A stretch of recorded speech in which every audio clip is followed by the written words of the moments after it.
목차는 플라톤의 생애와 플라톤의 철학 그리고 성경적으로 어떻게 비판을 했는지에 대해서 말씀드리려 합니다. 먼저 플라톤의 생애를 보기 전에 플라톤이라는 사람에 대해서 알아보자면 플라톤은 다양한 서양 학문에 영향력 있는 그리스의 철학자이자 사상가, 객관적 관념론의 창시자입니다. 플라톤의 생애를 간단하게 이렇게 보면은 기원전 428년에서 427년 정도에 출생을 했고 펠로폰네소스 전쟁 기간 동안 성장했고 80세에 생을 마감했습니다. 더 자세하게 들어가자면 그는 아테네 상류 가문 출신으로 아버지 아리스톤과 어머니 펠리크티오네 사이에서 태어났습니다. 플라톤은 위로는 두 형이 있었고 아래로는 포토네라는 누이 동생이 있었다고 합니다. 플라톤은 결혼을 하지 않고 일생을 지냈습니다.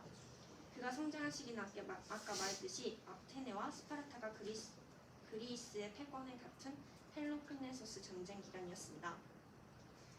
그 다음으로 플라톤은 그의 정신적 스승인 소크라테스를 기원전 407년경에 만나게 되는데요. 이때 소크라테스의 나이는 62세고 플라톤이 20세였습니다. 플라톤은 약 8년 동안 소크라테스의 문화생이 되어 그의 가르침을 듣고 그의 행적을 보고 그리고 문화생들의 입을 통하여 소크라테스의 과거의 행적을 듣고 배웠다고 합니다. 기원전 399년에 아테네 시민으로 구성된 법정에서 소크라테스가 사형 판결을 받고 독배를 들며 죽는 것을 플라톤이 보았을 때 그는 철학적 진리가 무지한 편견과 잘못된 의견에 의하여 유린되는 정치적 현실에 혐오감을 느끼게 됩니다. 그리고 플라톤은 소크라테스의 죽음에서 왔던 충격을 잊어버리기 위해서 여행을 떠납니다. 그는 메가라와 이집트, 키레네 등을 여행하며 많은 학자와 교류하고 새로운 사상을 흡수합니다. 소크라테스의 죽음과 새로운 사상 편력은 플라톤의 초기 대화편의 주요 내용을 형성하는 계기가 됩니다. 그 다음으로 플라톤은 기원전 387년경 시실리에 있는 시라큐스의 왕인 디오니시우스 1세를 첫 방문하게 됩니다. 그와 함께 정치의 여러 문제를 논하는 가운데 디오니시우스의 부정함과 독재를 비판하게 되자 그의 노여움에 사게 되었습니다. 그 결과로 플라톤은 노예로 팔렸고 그의 친구들이 몸값을 지불해서 노예 상태에서 벗어나게 되었다는 설명도 있으나 그 신빙성 여부는 확인할 수가 없습니다. 첫 번째 시실리 방문 때 플라톤은 디오니시우스의 처남인 디온을 알게 되는데 디온은 플라톤의 열렬한 추종자로 변하게 됩니다. 플라톤은 우여곡절 끝에 다시 아테네로 돌아와서 기원전 380년에 아카데미를 창설합니다. 아카데미란 이름은 아키데모스란 영웅에게 헌납된 작은 숲속에 위치하게 되었다는 데서 유래되는데 플라톤의 아카데미는 야호의 편히 앉아서 쉬면서 담소할 수 있는 공간을 갖춘 숲속에 있는 체육관을 의미한다고 합니다. 플라톤은 기원전 368년에 두 번째로 시실리를 방문하기 전까지 아카데미의 조직 및 학문의 발전을 몰두하였는데 이 시기는 플라톤의 전성기로서 플라톤의 역작들이 많이 완성이 된 시기입니다. 첫 번째 시실리 방문 때 알게 된 디온의 초청으로 디오니시우스 2세를 교육하기 위해서 시실리에 온 플라톤은 그를 철인 왕의 이상에 맞추어 교육하려 했으나 결국은 실패하고 맙니다. 플라톤의 추종자이자 왕의 외삼촌인 디온은 추방을 당하게 되었고 플라톤은 다시 아테네로 돌아오게 됩니다. 그 이후로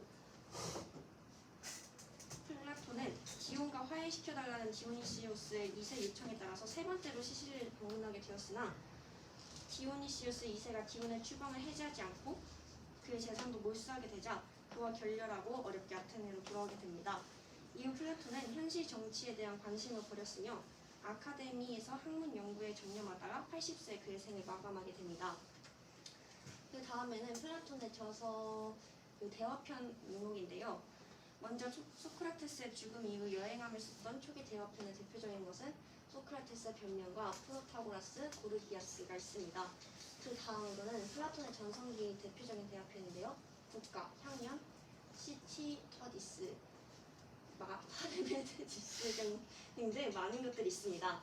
그리고 대표적인 후기 대화편은 타이미어스, 크리티어스, 소피스트, 정치가, 법률 등이 있습니다. 다음은 플라톤의 철학인데요. 먼저 자세하게 다루기에 앞서서 조금 한눈에 플라톤의 철학을 알아보기 위해서 이렇게 도표를 만들었는데, 첫 번째 이제 철학의 기본적인 네 가지 학이 있잖아요. 그것 중에서 세 가지, 이제 존재론, 인식론, 가치론에 대해서 플라톤은 이제 후아이엠에 대해서 물어보는 이 존재론에 대해서 플라톤의 철학은 이데아론을 이야기하고 있습니다. 그리고 지식을 어떻게 얻을 수 있는가에 대해 질문하는 이 인식론에 대해서 플라톤은 이데아의 기억을 이제 상기함으로써 지식을 얻을 수 있다라고 이야기하고요. 마지막 무엇이 선인가에 대한 가치론에 대해서는 플라톤은 아레테와 정의를 이야기하고 있습니다. 선이란 이데아를 가장 닮은 형태이며 이제 아레테의 상태가 되면 정의롭다라고 이야기하고 있는 것입니다.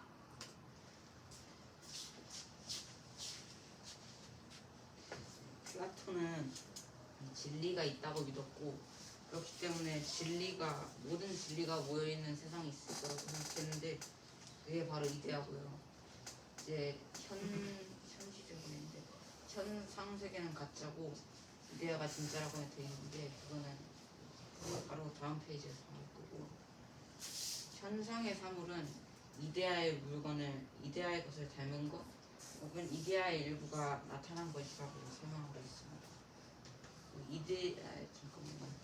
이데아의 특징은 모든 사물의 원인이다. 이데아는 현상세계가 다른 곳이다. 이데아에서는 모든 게 시간이 지나도 변하지 않는다 있고요. 결론적으로 플라톤의 말은 현상세계는 이데아에 복사된 것, 그림자일 뿐이다 라고 설명하고 있습니다. 이데아론에 동글 비유가 있는데, 플라톤이 이데아론을 이해하지 못하는 사람들에게 이해를 시키려고 동글 비유를 했습니다. 동굴에 갇혀있는 제수들이 있습니다. 제수는 몸이 묶여 앞에 있는 벽만 볼 수 있습니다. 제수는 벽만을 바라보면 그림자와 벽이 실체이며 세상의 전부라고 생각합니다. 하지만 제수의 뒤에는 조각들과 횃불, 사람들이 있습니다. 그림자는 그저 진짜의 그림자밖에 되지 않죠. 우리가 보고 있는 현실은 이데아의 그림자밖에 되지 않다고 플라톤은 말합니다. 그리고 인간은 동굴 밖에 실체를 봐야 한다고 주장합니다. 네. 그 다음으로 플라톤 또한 사원소설을 주장했는데요. 사원소설은 모든 물질이 물, 불, 공기, 흙이라는 기본 원소들로 이루어졌다는 주장입니다. 고대 탈레스 때부터 자연 현상들을 이해하기 위해 물질의 구성 입자에 대한 논의가 계속 진행되어 왔으며, 엠페도클레스가 처음 사원소설을 주장하였습니다. 이렇게 이후 사원소설을 바탕으로 물질을 구성하는 기본 입자는 무엇인가에 대한 논의가 계속되어서 현재는 물질의 기본 구성 입자로 쿼크가 발견되어서 인정받고 있습니다.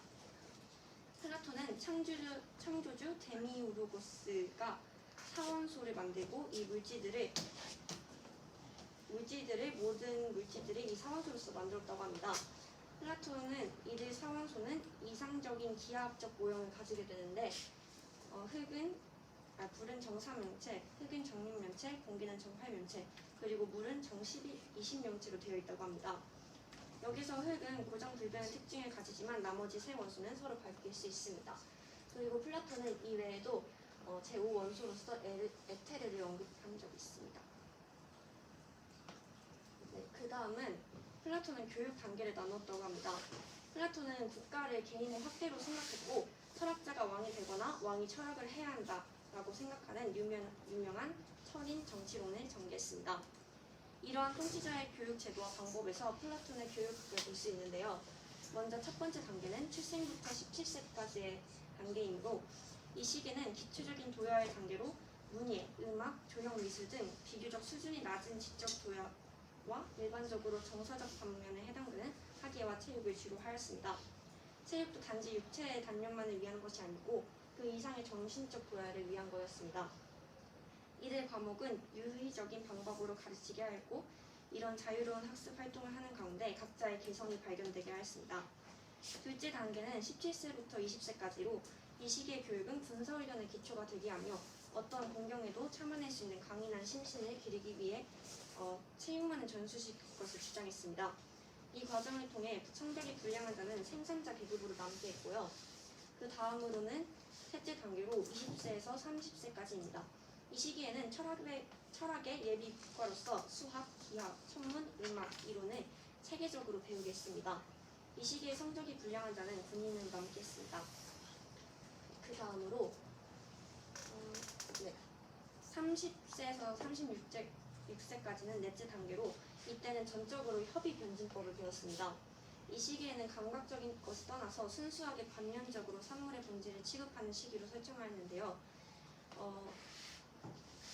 그리고 다섯째 단계는 35세에서 50세까지로 이 시기를 플라톤은 동굴에 들어가는 시기로 비유했습니다.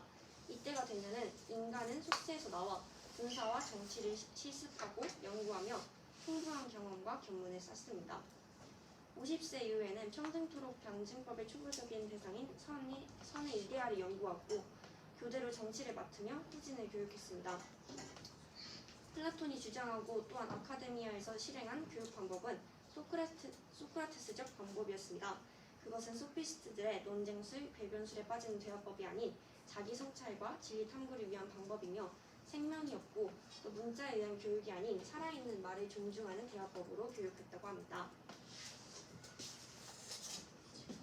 네, 이제 플라톤의 또 다른 철학인 철인 정치에 대해서 알아보기 전에 먼저 이 플라톤의 국가를 먼저 우리가 이해해야지 이 철인 정치를 잘 이해할 수 있어요. 예준아, 일어나자 우리. 예준아, 일어나서 옆에 자고 있으면 깨워주세요. 이 플라톤의 국가는 이제 세 가지 계급으로 나뉘어요. 그래서 먼저 생산자 계급에서는 물건을 생산하고 전사 계급에서는 외부의 침략으로부터 공동체를 보호하는 역할을 합니다. 그리고 이 통치자 계급은 국가를 운영하는데 여기서 플라톤이 주장하는 이 통치자의 중요한 것은 전체의 이익을 위해 일해야 한다고 했습니다. 그래서 플라톤은 통치자가 이데아를 알고 실현할 만한 사람, 즉 철학자여야 된다라고 이야기를 했습니다. 그리고 이 플라톤의 국가의 핵심은 모든 사람이 각자 자신의 맡은 일에 충실하며 행복하게 살아가는 이상적인 유토피아를 만들기 위해 이 플라톤의 국가가 필요하다라고 생각했었던 것입니다. 네, 그 다음은 플라톤이 말한 철인 정치인데요. 철인 정치론을 전개한 플라톤은 기본적으로 엘리트에 의한 지배를 옹호합니다. 일반적으로 귀족정은 평등사회가 아닌 신분사회를 옹호하는데 플라톤 또한 신분사회를 옹호합니다. 그러나 그가 말하는 귀족정의 궁극적인 부족과 그의 실현 양식의 일반적인 귀족정과는 다를 것이었습니다. 그가 말하는 귀족정에서는 왕은 노블레우스 오블리주와 같은 높은 신분으로서 도덕적 의무를 중시해야 하는데 그 실현은 한 가지 예를 들어 왕의 사유재산인 형성을 나타내는 것입니다. 플라톤은 왕의 사유재산을 오직 공익을 위해서만 쓰여야 합니다. 그렇다고 그 밑에 귀족들까지 사유재산을 공유하는 것이 아니라 가장 높은 신분인 상징인 왕이라면 그만큼 도덕적인 의무를 실천해야 함을 이야기하는 것입니다.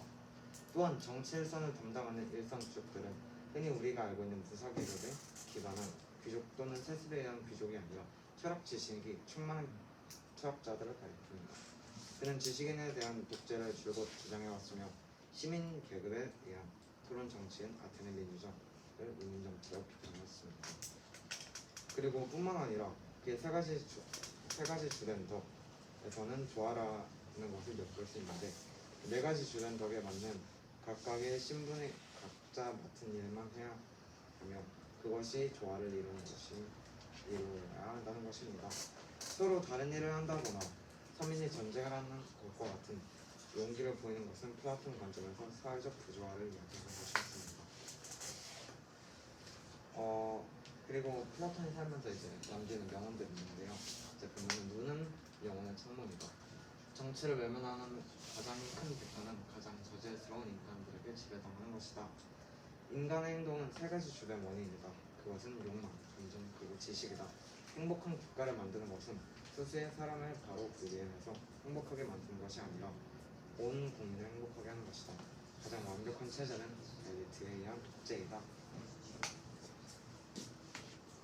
네, 다음은 저희가 철학을 배우는 가장 중요한 핵심이죠. 이제 이 철학을 성경적으로 비판 및 이제 평가해보려고 합니다.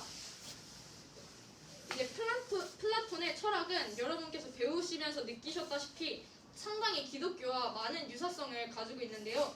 그 이유는 플라톤의 철학을 물려받은 신플라톤주의와 기독교가 서로 긴밀한 관계를 가지고 있기 때문입니다.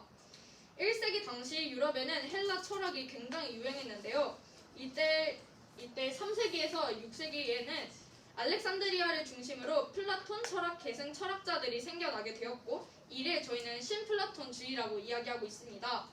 이 신플라톤주의의 철학자는 암모니우스 사카스지만 이를 체계화해서 이렇게 사람들에게 알린 사람은 사카스의 제자 플루티누스입니다. 신플라톤주의는 신학에 큰 영향을 줬던 성 어거스틴과 이제 디오니시우스에게도 큰 영향을 주었습니다. 이제 앞서 말했던 것 같이 플라톤의 철학은 성경과 되게 많은 유사성을 가지고 있는데요. 먼저 플라톤은 본질은 하늘에 존재한다라고 이야기했습니다. 이는 저희가 성경 속에서 구원으로 저희의 본질을 바꿔주신 이제 예수님과 굉장히 흡사함을 저희가 알 수 있습니다. 또한 플라톤의 가장 유명한 철학, 아까 전에 주아미가 설명해줬던 이데아는 절대 진리 세계에 존재가 있다라고 플라톤은 이야기하고 있는데요. 이에 대해서 기독교에서는 천국의 존재와 상당히 흡사한 것을 알 수 있습니다. 그리고 플라톤의 이 동굴의 비유는 성경 속 구원의 역사와 굉장히 유사한데요. 동굴 속 비유에 이 동굴 안에 있는 사람은 우리이고, 동굴 속 사람을 속이는 악이 존재하며 무지를 알게 된 존재는 영원한 형상을 찾아 동굴 밖으로 나가는 과정을 통해 영혼이 정화되는 단계다라고 이렇게 플라톤은 이야기하고 있습니다. 이는 성경에서 세상을 살아가는 존재는 우리 인간이고, 우리를 속이는 이는 사단인 것과 우리가 예수님을 알게 될 때 천국을 찾아 진리와 예수님을 쫓는 그 모습과 상당히 유사한 것을 알 수 있습니다. 그리고 플라톤은 이 사원소설을 인정함으로 인해 이제 절대자의 창조를 인정한 것인데요. 성경 속에서는 어둠 속에서 하나님을 통해 모든 천지 창조가 이루어졌음을 이야기하고 있습니다. 또한 플라톤은 영적 세계를 인정하여 인간의 죽음 이후 영혼이 된다라고 이야기하고 있으며, 성경에서는 죽음 이후에 부활이 있다라는 점과 유사함을 알 수 있습니다. 그리고 플라톤은 이데아를 보기 위해서는 이성의 눈에 떠야 한다라고 주장했는데, 이는 영적 세계를 보기 위해 주님께서 저에게 심어주신 이 영적 눈에 떠야 한다라고 성경에서 이야기하는 점과 비슷한 것을 알 수 있습니다. 그렇다면 이 플라톤 철학과 성경의 차이점은 무엇이 있을지 한번 저희가 찾아봤는데요. 일단 플라톤의 이데아와 성경 속 천국의 차이점은 딱 하나라고 생각을 했던 게, 제일 먼저 생각났던 거는 하나님의 부재입니다. 그리고 이제 플라톤이 이야기하는 사랑, 플라톤이 이야기한 사랑은 에로스였는데, 이 에로스의 사랑은 천상을 향한 인간의 욕구적 사랑을 이야기합니다. 하지만 성경 속에서는 아가페의 사랑, 즉 하나님의 무조건적인 사랑을 이야기하고 있는 것이죠. 그리고 플라톤이 이야기하는 육체는 감옥이며 해방되어야 한다라고 주장을 했는데요. 성경 속의 육체는 본질은 선하게 창조되었으며 원죄로 인해 악하게 되었고, 우린 예수님을 통해 육체를 거듭 이겨나가는 과정을 지나고 있다라고 이야기합니다. 또한 플라톤의 영혼은 이제 불멸의 영혼 이론을 이야기하고 있는데요. 죽음 뒤에는 영혼이 된다라고 주장을 했지만, 성경 속 영혼은 오로지 부활 이론만을 이야기하며 죽음 뒤에는 오로지 부활만이 기다리고 있다라고 주장합니다. 그러면은 이제 성경적으로 이거를 비판을 해보려고 하는데요. 먼저 골로새서 2장 8절 말씀입니다. 이 말씀은 바울이 철학자들의 의견과 타협하지 않고 되려 우리에게 경고하는 말씀이다 라고 생각을 했는데, 여기에 쓰이는 이 철학이라는 단어는 부활에 관해 설교했던 바울을 조롱한 쾌락주의자와 금욕주의자를 설명하기 위해 사도행전 17장 18절에 사용되는 단어이고, 특히나 이제 소크라테스와 플라톤과 같은 철학자들이 스스로를 묘사할 때 쓰는 말이었어요. 그렇기 때문에 이 말씀을 통해 바울은 누가 철학이나 헛된 속임수로 저희를 사로잡을까 주의하라 라고 경고하고 있습니다. 때문에 저희는 이 말씀처럼 철학을 성경적으로 비판하고 애매한 철학과 신학의 경계를 분별해야 한다라고 생각했습니다. 그리고 이제 로마서 1장 18절에서 22절 말씀에는 이제 하나님을 아는 지식이 있지만 하나님을 받아들이지 않는 사람들에 대해서 언급을 하고 있는데요. 플라톤에 따르면 이런 사람들은 하나님을 제대로 이제 절대자를 제대로 아는 자가 아니다라고 이야기하고 있습니다. 하지만 동시에 플라톤 또한 하나님을 제대로 알지 못하는 자에 속합니다. 플라톤은 진리에 이제 근접한 철학을 가지고 있고 하나님을 아는 지식이 있었지만 신적 존재만 인정할 뿐 이제 플라톤이 이야기하는 이 신적 존재는 하나님의 아님을 저희는 분명히 알 수 있습니다. 또한 이제 플라톤은 아까 전에 이 플라톤의 국가를 이야기하면서 이제 절대자는 철학자여야 된다 이야기하면서 지식인의 독재를 옹호하는 입장이었는데요. 이제 플라톤의 국가는 모든 사람이 각자 맡은 일에 충실하고 행복하게 살아가는 이상적인 유토피아였습니다.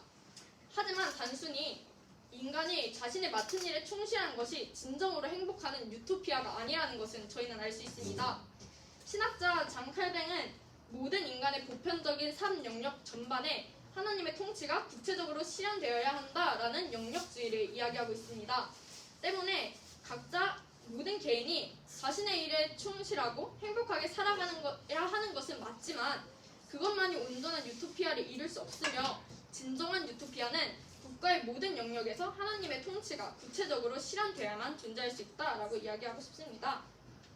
그리고 플라톤은 되게 본질에 대해서 많이 고민한 철학자였고 그를 통해서 이제 이데아가 탄생하게 되었는데요. 아까 전에 설명한 것과 같이 이데아는 본질적 세계인 반면에 이 이데아를 제외한 모든 것은 다 이데아의 사본에 불과하다라고 보았습니다. 그것이 바로 이제 이원론인 것인데요. 플라톤은 이데아와 반이데아로 구성된 이원론을 기반으로 세상을 보았습니다. 하지만 성경은 이 이원론적인 세계관을 가지고 있지 않습니다. 오히려 이원론과 아예 다른 이야기를 하고 있는 것이 바로 성경인데요. 이제 이원론은 기독교의 본질을 오염시키는 데 일조했으며 이원론을 통해 교회는 금욕주의, 신비주의로 향하게 되었습니다. 때문에 플라톤이 주장한 이원론은 성경적으로 옳지 않으며 기독교인들은 하나님 중심의 이론론을 가지고 하나님 사랑과 이웃 사랑을 이루며 살아가야 합니다. 또한 이제 얘기해드리고 싶은 것은 저희가 가지고 있어야 하는 철학은 이 기독교적 철학인데요. 기독교적 철학이란 하나님을 인정하고 비기독교 철학에 대해 무지하지 않고 성경적 세계관 안에서 창조 세계의 국면들을 연결하고 성경적 비판 정신을 잃지 않으며 이제 기독교 철학자들은 분명 주님 안에서 거듭날 사람일 것을 이야기하고 있습니다. 마지막으로 여러분들 우리 발표를 듣는 주니어 학생들에게 이야기하고 싶은 것은 이 말씀인데요.